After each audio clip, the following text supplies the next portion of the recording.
ಹಾಗೂ ಹಿತೈಷಿಗಳಾದ ಸನ್ಮಾನ್ಯ ಸಮೃದ್ಧಿ ಮಂಜುನಾಥ್ ಸಾಹೇಬರಿಗೆ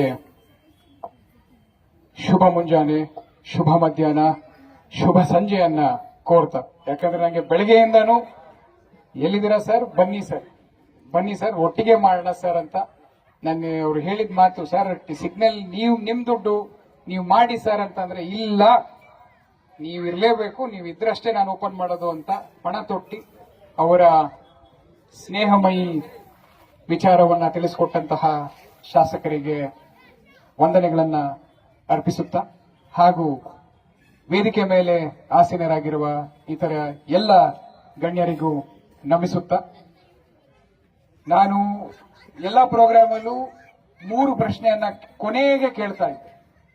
ನನ್ನ ಪ್ರೋಗ್ರಾಮ್ ಅಟೆಂಡ್ ಮಾಡಿದವ್ರಿಗೆ ಇದ್ರ ಬಗ್ಗೆ ಗೊತ್ತಿದೆ. ಕೊನೆಯಲ್ಲಿ ನಾನು ಯಾವಾಗಲೂ 3 ಪ್ರಶ್ನೆಯನ್ನ ಕೇಳ್ತೀನಿ. ಆದ್ರೆ ಇವತ್ತು ಆ 3 ಪ್ರಶ್ನೆಯನ್ನ ಮೊದಲೇ ಕೇಳ್ತಾ ಇದ್ದೀನಿ. ಇಲ್ಲಿ ನೆರೆತಿರುವ ಎಲ್ಲರಿಗಲ್ಲೂ ನಿಮಗೆ ನಿಮ್ಮ ಮಕ್ಕಳ ಮೇಲೆ ಅಥವಾ ನಿಮ್ಮ ತಂದೆ ತಾಯಿಯರ ಮೇಲೆ, ನಿಮ್ಮ ಮಕ್ಕಳು ಅಥವಾ ನಿಮ್ಮ ತಂದೆ ತಾಯಿಯರ ಮೇಲೆ ಪ್ರೀತಿ ಇದ್ದವರು ಕೈ ಎತ್ತಿ. Very good, excellent, hands down. ಇವಾಗ ಎಷ್ಟು ಜನ ಇಲ್ಲಿಗೆ ಬೈಕಲ್ಲಿ ಬಂದಿದ್ದೀರಾ? ಕೈ ಎತ್ತಿ. ಆಯ್ತು. ಲಾಸ್ಟ್ ಪ್ರಶ್ನೆ ಗೊತ್ತಾಗಿದೆ ಅಲ್ಲ ಏನು ಅಂತ? ಎಷ್ಟು ಜನ ಹೆಲ್ಮೆಟ್ ಹಾಕಿದ್ರಿ? ಇಲ್ಲೇ ಗೊತ್ತಾಗುತ್ತೆ ನೋಡಿ. ನಿಮಗೆ ನಿಜವಾಗ್ಲೂ ನಿಮ್ಮ ಮಕ್ಕಳ ಮೇಲೆ, ನಿಮ್ಮ ತಂದೆ ತಾಯಿ ಮೇಲೆ ಪ್ರೀತಿ ಇತ್ತು ಅಂದ್ರೆ ನೀವು ಹೆಲ್ಮೆಟ್ ಹಾಕದಲೇ ಆಚೆ ಬರುವುದಿಲ್ಲ. ಯಾಕಂದ್ರೆ ಆಕ್ಸಿಡೆಂಟ್ ಅನ್ನೋದು ನಮಗೆ ಹೇಳ್ಬಿಟ್ಟು ಬರೋದಿಲ್ಲ, ಅದಕ್ಕೆ ಆಕ್ಸಿಡೆಂಟ್ ಅಂತ ಕರೆಯೋದು. ನಿಮಗೆ ನಿಜವಾಗ್ಲೂ ನಿಮ್ಮ ಮನೆಯವರ ಮೇಲೆ ಪ್ರೀತಿ ಇದ್ರೆ ದಯವಿಟ್ಟು ಹೆಲ್ಮೆಟ್ ಅನ್ನ ಧರಿಸಬೇಕು. ನೀವು ಪೊಲೀಸರ ಭಯಕ್ಕೆ ಧರಿಸಬೇಕು ಅಥವಾ ಪೊಲೀಸರಿಗೆ ಫೈನ್ ಕಟ್ಟಬೇಕು ಅಂತ ಧರಿಸಬೇಕು. ನಮಗೆ ನಿಮ್ ಫೈನ್ ಹಿಡ್ಕೊಂಡು ನಮ್ಗೇನು ಆಗಂಗೂ ಇಲ್ಲ, ನಮ್ಮ ಸರ್ಕಾರಕ್ಕೆ ಅದೇನು ಇದು ಎಫೆಕ್ಟು ಆಗೋದಿಲ್ಲ. ಆದರೆ ನಿಮ್ಮ ಜೀವಕ್ಕೆ, ನಿಮ್ಮ ಜೀವನಕ್ಕೆ ದಯವಿಟ್ಟು ಹೆಲ್ಮೆಟ್ ಅನ್ನ ಧರಿಸಿ. ಯಾಕಂದ್ರೆ ನಾನು ನಿಮಗೆ 2 ಎಕ್ಸಾಂಪಲ್ ಅನ್ನ ಕೊಡ್ತೀನಿ. 2 ಎಕ್ಸಾಂಪಲ್ ನಮ್ಮ ಕೋಲಾರದೇ, ನಮ್ಮ ಜಿಲ್ಲೆದೇ ಎಕ್ಸಾಂಪಲ್. ಒಂದು, ಆ ಹುಡುಗಂಗೆ 22 ವರ್ಷ, ಇಂಜಿನಿಯರಿಂಗ್ ಮುಗಿಸಿದಾನೆ, ತಂದೆ ತಾಯಿಗೆ ಒಬ್ಬನೇ ಮಗ, very well to do family, ಸುಖವಾಗಿರುವಂತ ಫ್ಯಾಮಿಲಿ. ಮಗ ಇಂಜಿನಿಯರಿಂಗ್ ಪಾಸ್ ಮಾಡಿದಾನೆ ಅಂತ ತಂದೆ ತಾಯಿ ಇಬ್ರು ಸೇರಿ ಏನೋ ಒಂದು ಸೂಪರ್ ಬೈಕ್ ಅನ್ನ ಕೊಡಿಸ್ತಾರೆ. ಅದು ನಿಂಜಾನೋ ಏನೋ ಬರುತ್ತೆ, ನಮಗೆ ಬೈಕ್ ಬಗ್ಗೆ ಅಷ್ಟು ಗೊತ್ತಿಲ್ಲ ನಮಗೆ. ಒಂದು ಸೂಪರ್ ಬೈಕ್ ಅನ್ನ ಕೊಡಿಸ್ತಾರೆ. ಕೊಡಿಸಿ 1 ವಾರಕ್ಕೆ ಅವನು ಬೆಳಗಿನ ಜಾವ 7 ಗಂಟೆ ಅಷ್ಟೊತ್ತಿಗೆ ನಮ್ಮ ಟಮಕ ಹೈವೇ ಇದೆ, ಟಮಕ ಹೈವೇ ಅಲ್ಲಿ ಹೆಲ್ಮೆಟ್ ಹಾಕದೆ ಓಡಿಸ್ತಿರ್ಬೇಕಾದ್ರೆ ಅವನ್ ಬ್ಯಾಲೆನ್ಸ್ ತಪ್ಪಿ ಕೆಳಗಡೆ ಬಿದ್ದು ತಲೆಗೆ ಏಟಾಗಿ ಅವನು ತೀರ್ಕೊಂತಾನೆ. ಅವ್ರ ತಂದೆ ತಾಯಿಯವರು ಎಷ್ಟು ರೋದನೆಯನ್ನ ಅವತ್ತು ನಾವು ನೋಡ್ಬೇಕಾಯ್ತು ಅಂದ್ರೆ, ಯಾವ ಮನುಷ್ಯರಿಗೂ ಆ ರೋದನೆ ಬೇಡಪ್ಪ ಅಂತ ಅನ್ಸುತ್ತೆ. ನಮ್ಮ ಕಣ್ಣಾರೆ ಇದನ್ನ ನೋಡಿರೋದು. ನಾನು ಇಲ್ಲಿ ಯಾವುದೇ ಒಂದು ವಿಚಾರ ಮಾತಾಡಿದ್ರು ಇಲ್ಲ ನಾನು ಅನುಭವಿಸಿರೋದನ್ನ ಮಾತಾಡ್ತೀನಿ, ಇಲ್ಲ ನಾನು ನೋಡಿರೋದನ್ನ ಮಾತಾಡ್ತೀನಿ, ಅದು ಬಿಟ್ಟು ನಾನೇನು ಮಾತಾಡೋದಿಲ್ಲ. ಇದು ಒಂದು ಎಕ್ಸಾಂಪಲ್. ಅವ್ರ ತಂದೆ ತಾಯಿ ಹೇಳ್ತಾ ಇದ್ರು, ಸರ್ ನಾನು 100 ಕೋಟಿ ಇದೆ ಹಿಡ್ಕೊಂಡು ಏನ್ ಮಾಡ್ಲಿ, ನಾನು ನನ್ ಮಗ ಇಲ್ಲ ಇವಾಗ ನಂಗೆ, ಏನ್ ಹೇಳ್ತೀರಾ ಇದಕ್ಕೆ? ಇದರ ಜೊತೆಗೆ ಇನ್ನೂ ಒಂದು, ರೈತ ಪ್ರತಿದಿನ ಹಳ್ಳಿಯಿಂದ ನಮ್ಮ ಟೊಮೆಟೊ ಮಂಡಿಯಿಂದ ಹಳ್ಳಿಗೆ ಹೋಗೋದು ಬರೋದು ಮಾಡ್ತಾ ಇರ್ತಾನೆ. ಒಂದಿನ ಹಾಗೆ ಸಾಯಂಕಾಲ ವಾಪಸ್ ಬರ್ಬೇಕಾರೆ ಟೊಮೆಟೊ ಮಂಡಿಗೆ ಬಂದು ವಾಪಸ್ ಅವನ ಮನೆಗೆ ಹೋಗ್ಬೇಕಾರೆ ಒಳಗಡೆ, ಅವನು ಸಿಟಿ ಒಳಗಲ್ಲ, ಇದು ಹಳ್ಳಿಗೆ ಹೋಗೋ ರೋಡಲ್ಲಿ ಸ್ವಲ್ಪ ಬ್ಯಾಲೆನ್ಸ್ ತಪ್ಪಿ ಬಿದ್ದು ಬಿಡ್ತಾನೆ. ಬಿದ್ದಾಗ ಮೈ ಮೇಲೆ ಏನೂ ಏಟಿಲ್ಲ, ಅವನಿಗೆ ತಲೆ ಹಿಂದೆ ಕಲ್ಲು ಒಂದು ಏಟು ಬಿದ್ದಿದೆ, ರಕ್ತ ಕೂಡ ಇಲ್ಲ. ಆದ್ರೆ ಅವನಿಗೆ ಕಾಲ್ ಮೂವ್ ಮಾಡಕ್ ಆಗ್ತಾ ಇಲ್ಲ. ಅವನ್ ಕಾಲ್ ಹೋಯ್ತು, ಅವನ್ಗೆ ಇಲ್ಲಿ ತಲೆ ಇಲ್ಲಿಂದ ಏಟು ಬಿದ್ದಿರೋದ್ರಿಂದ ಸ್ಪೈನಲ್ ಕಾರ್ಡ್ ವೀಕ್ ಆಗ್ಬಿಟ್ಟು ಅವನ್ 2 ಕಾಲಲ್ಲಿ ಸೆನ್ಸೇಷನ್ ಅನ್ನು ಕಳ್ಕೊಂಡ್ಬಿಟ್ಟಿದ.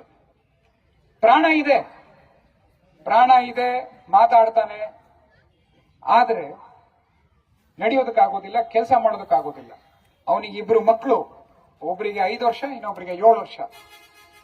ತಾಯಿ ಇನ್ನೂ ಬದುಕಿದ್ದಾಳೆ, ತಂದೆ ತೀರ್ಕೊಂಡಿದ್ದಾರೆ, ಹೆಂಡತಿ ಇದ್ದಾರೆ. ಮನೆಯನ್ನ ನಡೆಸ್ತಾ ಇದ್ದಿದ್ದು ಅವನೇ. ಮನೆಯನ್ನ ನಡೆಸಬೇಕಾದವನ್ನ ಇವಾಗ ಮಕ್ಕಳು ಸ್ಕೂಲ್ ಬಿಟ್ರು, ಮಕ್ಕಳು ಬೇರೆ ಏನೋ ಕೆಲ್ಸಕ್ಕೆ ಹೋದ್ರು, ಅವ್ರ ತಾಯಿ ಅವನ್ ನೋಡ್ಕೋಬೇಕಾಗಿದ್ದ ವಯಸ್ಸಲ್ಲಿ ತಾಯಿ ಅವನನ್ನ ನೋಡ್ಕೊಂತಾ ಇದ್ದಾರೆ. ಮತ್ತೆ ಕೇವಲ ಒಂದು ಹೆಲ್ಮೆಟ್ ಹಾಕಿದ್ರೆ ಈ 2 ಘಟನೆಗಳು ನಡೀತಾ ಇರಲಿಲ್ಲ. ಸೊ ದಯವಿಟ್ಟು ಇಲ್ಲಿ ಸೇರಿರುವಂತ ಎಲ್ಲ ಮಿತ್ರರಿಗೆ ನಾನು ವಿನಂತಿ ಮಾಡ್ಕೊಳೋದು, ನಾವು ಹೆಲ್ಮೆಟ್ ಅನ್ನ ಕಡ್ಡಾಯ ಮಾಡ್ತಾ ಇರೋದು ನಮಗೋಸ್ಕರ ಅಲ್ಲ, ನಿಮಗೋಸ್ಕರ. ಅದನ್ನ ನೀವು ಅಭ್ಯಾಸ ಮಾಡ್ಕೋಬೇಕು. ನೀವು ಹೇಗೆ ಮನೆಯಿಂದ ಆಚೆ ಬರ್ಬೇಕಾದ್ರೆ ಗಾಡಿ ಕೀ ತಗೊಂಡೇ ಬರ್ತೀರಾ? ಎಲ್ರು ಗಾಡಿ ಕೀ ಏನಾದ್ರು ಮರ್ತು ಬರ್ತೀರಾ? ಇಲ್ಲ. ಹಾಗೆ ಗಾಡಿ ಕೀ ಜೊತೆ ಹೆಲ್ಮೆಟ್ ಅನ್ನು ತಗೊಂಡ್ಬರೋದನ್ನ ಅಭ್ಯಾಸ ಮಾಡ್ಕೋಬೇಕು. ನೀವು ಇದನ್ನ 21 ದಿನ ಮಾಡಿದ್ರೆ, 21 ಡೇಸ್ 21 ದಿನ ಮಾಡಿದ್ರೆ ನಿಮಗೆ ಮಸಲ್ ಮೆಮರಿಗೆ ಬಂದ್ಬಿಡುತ್ತೆ. ನಿಮಗೆ ಅದು ಅಭ್ಯಾಸ ಆಗ್ಬಿಡುತ್ತೆ. ಬೇಡ ಅಂದ್ರೂ ನಿಮ್ಗೆ ಹೆಲ್ಮೆಟ್ ಇಲ್ಲ ಅಂದ್ರೆ ನಿಮ್ಗೆ ಸರಿ ಅನ್ಸೋದಿಲ್ಲ ಅಂತ. ಸೊ ಈ ಒಂದು ಕಾರ್ಯಕ್ರಮಕ್ಕೆ ನಮಗೆ ಸಂಪೂರ್ಣವಾದ ಒಂದು ಸಾಥನ್ನ ನೀಡಿದಂತಹ ಜನಪ್ರತಿನಿಧಿಯವರು ಸಮೃದ್ಧಿ ಮಂಜುನಾಥ್ ಅವರು, ಸಾಹೇಬ್ರಿಗೆ ನಾವು ಫಸ್ಟೇ ಹೇಳ್ಬಿಟ್ವಿ, ನಾವು ಸರ್ ಈ ತರ ಪ್ಲಾನ್ ಮಾಡ್ತಾ ಇದೀವಿ ಅಂತ. ಸರ್ ಇದಕ್ಕಿನ್ನ ಒಳ್ಳೆ ಪ್ರೋಗ್ರಾಮ್ ಬೇರೆ ಯಾವುದೂ ಇಲ್ಲ, ನನ್ನಿಂದ 100% ಸಪೋರ್ಟ್ ಅಂತ ಅವರು ಹೇಳ್ಬಿಟ್ರು ನಮ್ಗೆ. ಅದು ಈ ರೀತಿ ನಮಗೆ ಸಪೋರ್ಟ್ ಇರಬೇಕಾದ್ರೆ, ಈ ರೀತಿ ಅವ್ರು ಏನಕ್ಕೆ ನಮ್ಗೆ ಸಪೋರ್ಟ್ ಮಾಡ್ತಾ ಇರೋದು, ನಿಮ್ಮ ಮೇಲೆ ಇರುವಂತಹ ಕಾಳಜಿಗೋಸ್ಕರ ಅವರು ಸಪೋರ್ಟ್ ಮಾಡ್ತಾ ಇರೋದು. ನೀವು ಅವ್ರಿಗೆ ಕಾಳಜಿ, ನೀವು ಬೇಕು, ಅವ್ರು ಹೇಳಿದ್ರು ನೀವು ವೋಟ್ ಬೇಡ ನನ್ಗೆ, ನೀವು ಬೇಕು ಅನ್ನೋ ಮಾತನ್ನ ಹೇಳ, ದೊಡ್ಡ ಮಾತು ಅದು, ಸಣ್ಣ ಮಾತಲ್ಲ ಅದು. ಸೊ ಆ ರೀತಿ ಒಂದು ಜನಪ್ರತಿನಿಧಿ ಅವರೇ ಹೇಳ್ಬೇಕಾದ್ರೆ ಇಲ್ಲಿರುವ ಎಲ್ಲ ಮುಖಂಡರುಗಳು, ನಾವು ಇಲ್ಲಿರುವಂತ ಎಲ್ಲ ಎಕ್ಸ್ ಕಾರ್ಪೊರೇಟರ್ಗಳಿಗೂ ಹೇಳ್ಬಿಟ್ಟಿದೀವಿ, ಎಲ್ಲ ನಮ್ಮ ಸಂಘ ಸಂಸ್ಥೆ ಲೀಡರ್ಸ್ಗೂ ಹೇಳಿದೀವಿ, ಹಾಗೆ ಬೇರೆ ಎಲ್ಲ ಮುಖಂಡರುಗಳಿಗೂ ಹೇಳಿದೀವಿ. ದಯವಿಟ್ಟು ಈ ಒಂದು ವಿಚಾರದಲ್ಲಿ ನಮಗೆ ಫೋನ್ ಮಾಡಬೇಡಿ ಅಂತ. ನೀವು ಯಾರೇ ಏನೇ ಫೋನ್ ಮಾಡಿದ್ರು ನಾವು ಮಾತು ಕೇಳೋರಲ್ಲ. ಅದೇ ನಿಟ್ಟಿನಲ್ಲೇನೆ ಹೆಲ್ಮೆಟ್ ಕೂಡ ಎಲ್ಲ ಅರೇಂಜ್ ಆಗಿದೆ.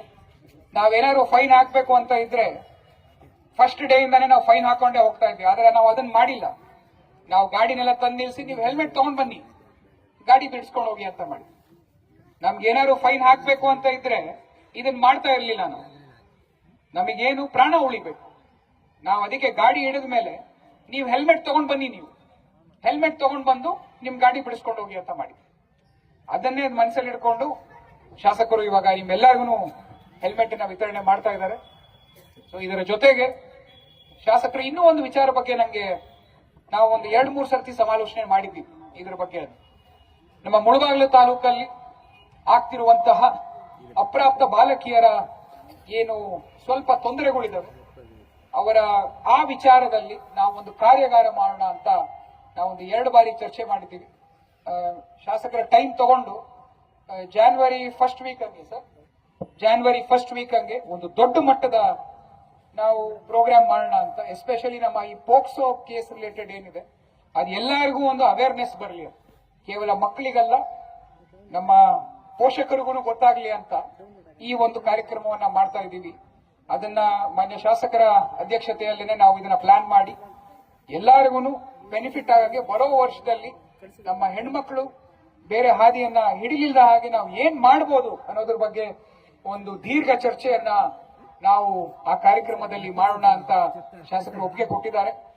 ಅದು ಕೂಡ ನಾವು ಇವತ್ತು ಡಿಸೈಡ್ ಮಾಡಿ ಈ ಏನು ಒಂದು ಆಂದೋಲನೆ ತರ ಮಾಡಿದೀವಿ ಅದನ್ನು ಒಂದು ಆಂದೋಲನೆ ತರ ಮಾಡಿ ನಮ್ಮ ಹೆಣ್ಮಕ್ಳಿಗೆ ಒಂದು ಸುರಕ್ಷಿತವಾದ ಬಾಳನ್ನ ನೀಡೋಣ ಅಂತ ನಾವೆಲ್ಲೂ ಒಂದು ಪಣ ತೊಟ್ಟೋಣಂತೆ. ಈ ವಿಚಾರಗಳನ್ನ ಹೇಳ್ತಾ ದಯವಿಟ್ಟು ನೀವು ಸ್ವಯಂ ಪ್ರೇರಿತವಾಗಿ ನಮಿಗೋಸ್ಕರ ಏನು ಮಾಡಬೇಡಿ, ನೀವು ಮಾಡಬೇಕಾಗಿರೋದು ನಿಮಗೋಸ್ಕರ, ನಿಮ್ಮ ಮನೆಯಲ್ಲಿರುವಂತಹ ಮಕ್ಕಳಿಗೋಸ್ಕರ, ನಿಮ್ಮ ಮನೆಯಲ್ಲಿರುವಂತಹ ಮಡದಿಗೋಸ್ಕರ, ನಿಮ್ಮ ಮನೆಯಲ್ಲಿರುವಂತಹ ತಂದೆ ತಾಯಿಗೋಸ್ಕರ. ಈ ಹೆಲ್ಮೆಟ್ ಅನ್ನ ಧರಿಸಿ ಖಂಡಿತವಾಗ್ಲು, ಯಾಕಂದ್ರೆ ಒಂದು ವರ್ಷದಲ್ಲಿ ನಮ್ಮ ಕೋಲಾರ ಜಿಲ್ಲೆಯಲ್ಲಿ ಸುಮಾರು 152 ಜನ 2 ವೀಲರ್ ಅಲ್ಲಿ ಡೆತ್ಸ್ ಆಗ್ತಾರೆ. ಆ 152 ನಂಬರ್ ಅನ್ನ ನಾವು ಮಿನಿಮಮ್ 50% ಕಮ್ಮಿ ಮಾಡಬಹುದು ಜಸ್ಟ್ ಹೆಲ್ಮೆಟ್ ಹಾಕಿದ್ರೆ. ನಮ್ಮ ನಂಗ್ಲಿ ಲಿಮಿಟ್ಸ್ ಅಲ್ಲೂ ಕೂಡ ಒಂದು 5 ಜನ ಡೆತ್ ಆದ್ರು ಟೂ ವೀಲರ್ ಅಲ್ಲಿ ಹೋಗ್ಬೇಕಾದ್ರೆ. ಆ ಬಾಡಿಗಳನ್ನ ನೋಡಿದ್ರೆ ಎಲ್ಲೂ ರಕ್ತ ಇಲ್ಲ, ಎಲ್ಲ ತಲೆಗೆ ಏಟು ಬಿದ್ದಿರೋದು. ಹೆಲ್ಮೆಟ್ ಹಾಕಿದ್ರೆ ಪ್ರಾಣ ಉಳಿತಾ ಇತ್ತು. ಸೊ ದಯವಿಟ್ಟು ಮತ್ತೊಮ್ಮೆ ನಿಮ್ಮೆಲ್ಲರಿಗೂ ನಾನು ಹೆಲ್ಮೆಟ್ ಅನ್ನ ಧರಿಸಿ, ನಿಮ್ಮ ಜೀವನ ಉಳಿಸಿ, ನಿಮ್ಮ ಜೀವನವನ್ನ ಬೆಳೆಸಿ ಅಂತ ಹೇಳ್ತಾ, ಈ ದಿನ ನಮ್ಮ ಇಲಾಖೆಗೆ ಕೊಡುಗೆ ನೀಡಿದ್ದಂತಹ ಟ್ರಾಫಿಕ್ ಲೈಟ್ಸ್ ಹಾಗೂ ಹೆಲ್ಮೆಟ್ಸ್ ಎರಡೂ ವಿಚಾರವಾಗಿ ಮುಂದೆ ಬಂದು ಸ್ವಯಂ ಪ್ರೇರಿತವಾಗಿ ನಿಂತಹ ಶಾಸಕರಿಗೆ ಮತ್ತೊಮ್ಮೆ ನಾನು ಧನ್ಯವಾದಗಳನ್ನ ಹೇಳ್ತಾ ನನ್ನ 2 ಮಾತನ್ನ ಮುಗಿಸ್ತಾ ಇದ್ದೀನಿ. ಜೈ ಹಿಂದ್, ಜೈ ಕರ್ನಾಟಕ ಮಾಡ್ತೇವೆ.